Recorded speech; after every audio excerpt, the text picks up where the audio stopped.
അപ്പോൾ എങ്ങനെയുണ്ട് റിപ്പോർട്ടുകളൊക്കെ ഇറങ്ങി? നല്ല റിപ്പോർട്ട്സാണ് പടത്തിന്. ഒരുവിധം എല്ലാ പബ്ലിക്കേഷൻസിലും ഓൺലൈനിലൊക്കെ ചെക്ക് ചെയ്താൽ കാണാമല്ലോ. നല്ല റിവ്യൂസാണുള്ളത് പടത്തിന്. അതെ, നല്ലൊരു ഫീൽ ഗുഡ് ഫിലിം അത് തന്നെയാണ് നമ്മൾ ഉദ്ദേശിച്ചതും. അപ്പോൾ അത് ആ രീതിയിൽ ട്രൂ ടു ഇറ്റ്സ് ജോണർ എന്നുള്ള രീതിയിൽ പ്രേക്ഷകർക്ക് ഇഷ്ടപ്പെടുന്നതെന്നാണ് വിശ്വസിക്കുന്നത്.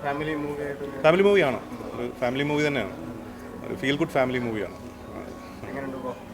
നല്ല റിപ്പോർട്ട്സാണ്, വളരെ പോസിറ്റീവാണ്. ഇപ്പോൾ ഇന്ദ്രേടം പറഞ്ഞ പോലെ തന്നെ ഇപ്പം വരുന്ന പബ്ലിക്കേഷൻസിൽ വരുന്ന റിവ്യൂസൊക്കെ കണ്ടാൽ അറിയാം 3.5 ഓർ എബോവ് വരുന്നുണ്ട്. Very happy. പിന്നെ പറഞ്ഞ പോലെ ഒരു 100% ഒരു ഫാമിലി മൂവിയാണ്.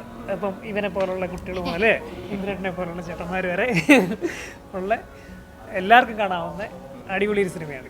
ഇതുവരെ കാണാത്ത പ്രേക്ഷകരോട് ചേട്ടൻ എന്താണ് പറയുന്നത്? ഈ പറഞ്ഞതുപോലെ അരുൺ പറഞ്ഞതുപോലെ ഒരു ഫാമിലി മൂവിയാണ്.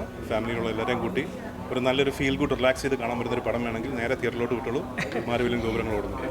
ഈ റിവ്യൂസ് നെഗറ്റീവായിട്ട് ബാധിച്ചായിരുന്നു? ഇല്ല അങ്ങനെയില്ല. റിവ്യൂസ് ഇപ്പോൾ എല്ലാ പടങ്ങളും ഇഷ്ടപ്പെടുന്നവരുണ്ടാവും, ഇഷ്ടപ്പെടാത്തവരും കുറച്ചുപേരുണ്ടാവും. റിവ്യൂസ് എന്ന് പറയുന്നത് ഓരോരുത്തരുടെ കാര്യമല്ലേ. ലൈക്ക് ഇപ്പോൾ ഒരാളുടെ റിവ്യൂ ആയിരിക്കില്ല അടുത്ത ആളുടെ റിവ്യൂ. അത് ഒരാൾ റിവ്യൂ ഇടുമ്പോൾ അയാളുടെ സെൻസിറ്റിവിറ്റി അല്ലെങ്കിൽ അയാളുടെ സെൻസിബിലിറ്റി അനുസരിച്ചായിരിക്കും റിവ്യൂ ഇടുന്നത്. നമ്മൾ മലയാളികൾ എല്ലാത്തിലും അഭിപ്രായമുള്ള ആൾക്കാരാണ് മലയാളികൾ. അപ്പോൾ അവരവരുടെ അഭിപ്രായത്തിൽ വിശ്വസിക്കുക.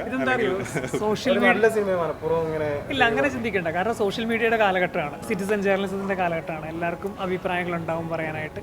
അപ്പോൾ അതൊന്നും നമ്മളൊന്നും കൂടുതൽ അക്സെപ്റ്റ് ചെയ്യോ വേണ്ടയോ എന്നുള്ളതൊക്കെ നമ്മുടെ ചോയ്സാണ്.